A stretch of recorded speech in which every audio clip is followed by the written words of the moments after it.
안녕하십니까. 뉴스데스크 강원입니다. 강원 동해안 해수욕장이 오늘 대부분 문을 닫았습니다. 해수욕장 폐장일인데도 무더운 날씨에 많은 피서객들이 물놀이를 즐겼습니다. 조규한 기자입니다. 수상 레저보트와 연결된 패러글라이딩이 바다 위를 시원스럽게 비행합니다. 건장한 청년들은 다이빙을 즐기고 가족과 연인, 친구들은 튜브를 타고 물장구를 치며 무더위를 잊습니다. 아쉬움 크죠. 애 데리고 더 놀 수 있으면 좋을 텐데 개장 마지막이고 날씨도 이제 따뜻하긴 한데 물이 차가워질 것 같아서 좀 많이 아쉽습니다. 애가 물속에 들어오면 너무너무 좋아요. 지금 강원 동해안 해수욕장이 대부분 문을 닫았습니다. 지난 6월 말부터 순차적으로 개장한 해수욕장 83곳 가운데 속초와 양양 지역 21곳만 오는 24일까지 운영됩니다. 올해 강원 동해안을 찾은 피서객은 800만 명을 넘어 지난해 730만 명보다 10% 넘게 늘었습니다. 지역별로는 강릉시가 300만 명을 넘겨 가장 많았고 다른 시군도 전부 증가한 것으로 집계됐습니다. 해수욕장마다 운영 전략을 차별화하고 있고 다양한 공연과 체험 거리를 늘린 게 도움이 된 것으로 보입니다. 특히 어린이들과 가족들이 안전하게 놀 수 있도록 물놀이장을 따로 마련한 곳들이 늘어나 좋은 평가를 받았습니다. 하지만 일부 피서지에서 불친절 민원이 제기되고 일각에서 오징어 물가 등을 두고 바가지 논란이 빚어진 건 아쉬운 대목입니다. 오징어나 같은 경우 이제 표준화된 게 없다면 좀 새로 만들어서 한 마리가 뭐 대충 몇 그램 이내면 작은 거, 그다음 중간 큰 거 이런 정도는 사전에 조금 기준을 만들 필요가 있어요. 여기에다 한철 장사라고 하지만 몇몇 업소들이 턱없이 비싼 요금을 받으면서 비판이 제기된 것도 개선할 과제로 남았습니다. 한편 강원 동해안 시군들은 직접 관리하는 해수욕장 등지엔 폐장 이후에도 수상안전요원을 연장 배치해 물놀이 사고에 대비하기로 했습니다. MBC 뉴스 조규환입니다. 지난 2023년 첫 선을 보인 원주 만두축제가 올해로 3년 차를 맞습니다. 그동안 왜 원주에서 만두냐, 유례없는 억지축제다. 또 남녀노소 누구나 좋아하는 먹거리로 전통시장과 상권을 살리는 알짜배기 축제다. 이런 의견이 분분했는데요. 올해 축제는 어떻게 달라지는지, 개선점은 무엇인지 살펴봤습니다. 보도에 윤하은 기자입니다. 원주 문화의 거리를 따라 길게 늘어선 하얀 텐트들. 모두 만두를 파는 가게입니다. 모양도 색도, 속재료도 조리법도 다양한 만두가 눈길을 사로잡고 찜통에서 모락모락 튀어나오는 김, 고소한 냄새까지 어우러져 발걸음을 멈추게 합니다. 지난해 열린 원주 만두축제 모습입니다. 전통시장 활성화 차원에서 시작된 축제가 입소문을 타면서 매년 외연을 키워가고 있습니다. 3년 차를 맞는 올해 원주 만두축제는 원주문화재단이 운영하며 보다 내실 있게 꾸며집니다.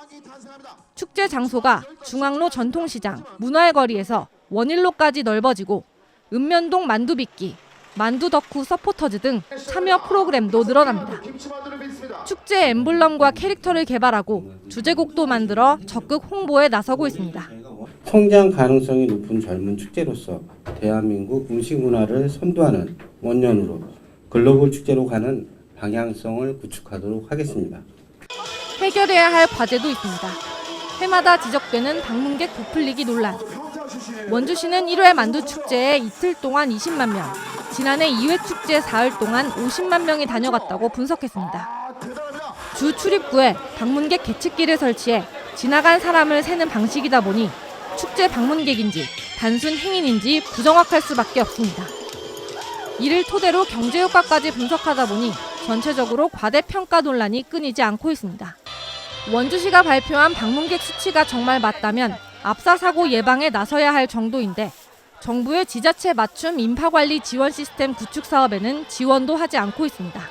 문화의 거리에 그만큼의 사람이 들어갈 수 있다라고 누구도 생각하지 않습니다. 그러니까 기본적으로 원주 시민들이 납득할 수 있는 그런 축제를 만들어야 되고요. 정확한 데이터를 내고 정확한 축제를 통한 경제 이익들을 밝혀내야 된다라고 저는 생각합니다. 원주문화재단은 올해부터 통신사에 의뢰해 방문객 수를 집계해 공신력을 높이고 관광객 동선을 조절해 혼잡도를 낮추겠다는 계획입니다. 만두축제가 그동안의 논란을 불식시키고 원주 시민 누구나 인정하는 지역 대표 축제로 자리매김할 수 있을지 올해 축제의 성패에 관심이 집중되고 있습니다. MBC 뉴스 윤하은입니다. 원주, 춘천, 강릉을 비롯한 강원도 곳곳에 폭염특보가 발효된 가운데 무더위가 계속될 것으로 예보됐습니다. 동해안에선 오늘 밤 열대야가 관측될 가능성이 있겠고 내일도 낮 기온이 강릉 34도, 원주 31도, 춘천 30도까지 오르면서 무덥겠습니다. 내일까지 강원 중북부 내륙과 산지에는 10에서 80mm, 강원 남부 내륙과 산지에는 5에서 20mm 안팎의 비가 내리겠습니다. 비가 내리는 지역에선 일시적으로 기온이 내려가겠지만 낮 동안 기온이 다시 오르고 습도도 높아 찜통 더위는 여전하겠습니다. 연일 역대 최저치를 기록을 갈아치우고 있는 강릉 오봉저수지의 저수율이 22%대까지 떨어져 가뭄 위기가 더 커지고 있습니다. 한국농어촌공사에 따르면 오늘 기준 오봉저수지 저수율은 22.9%로 전날보다 0.5%포인트 낮아졌습니다. 기상청 중기예보에 따르면 이달 말까지 영동지방에는 별다른 비 소식이 없는 데다 내일부터 사흘간 농업용수를 내려보내야 해 이달 말쯤이면 오봉저수지 저수율이 15% 선까지 하락할 가능성도 제기되고 있습니다. 강릉시는 오봉저수지 저수율 추이에 맞춰 다양한 급수 대책을 검토한다는 계획이며 15%까지 도달하면 비상상황실을 운영할 방침입니다. 어젯밤 11시 17분쯤 원주 신림면의 한 펜션에서 60대 남성이 2m 계곡 아래로 추락해 숨졌습니다. 남성은 펜션 외부 평상에서 일행과 함께 술을 마시다 계곡으로 추락했고 신정지 상태로 병원으로 이송됐지만 치료 중에 사망했습니다. 이에 앞서 어제 오후 3시 40분쯤에는 고성군 주광면 공현진 해수욕장에서 스노클링을 하던 40대 남성이 물에 빠져 숨졌습니다. 어제 저녁 7시 30분쯤에는 강릉시 강문 해변 인근에서 차량 한 대가 빈 상가로 돌진해 탑승자 2명이 다쳤습니다. 경찰은 정확한 사고 경위를 조사하고 있습니다. 춘천의 한 아파트 입주자 대표회의 회장이 관리소장 업무를 겸직하며 관리비를 횡령한 혐의로 징역형의 집행유예를 선고받았습니다. 춘천지법은 업무상 횡령과 배임 혐의로 기소된 58세 여성에게 징역 6개월에 집행유예 1년, 사회봉사 120시간을 명령했습니다. 이 여성은 2021년 1월부터 1년 9개월간 아파트 체크카드로 개인 물품을 구입하고 공사 대금을 부풀리는 허위 계약 등을 통해 71차례에 걸쳐 1,300여만 원을 빼돌렸습니다. 또 친인척을 고용해 과도한 급여를 지급하는 등 입주민들에게 1,800여만 원의 손해를 끼친 것으로 조사됐습니다.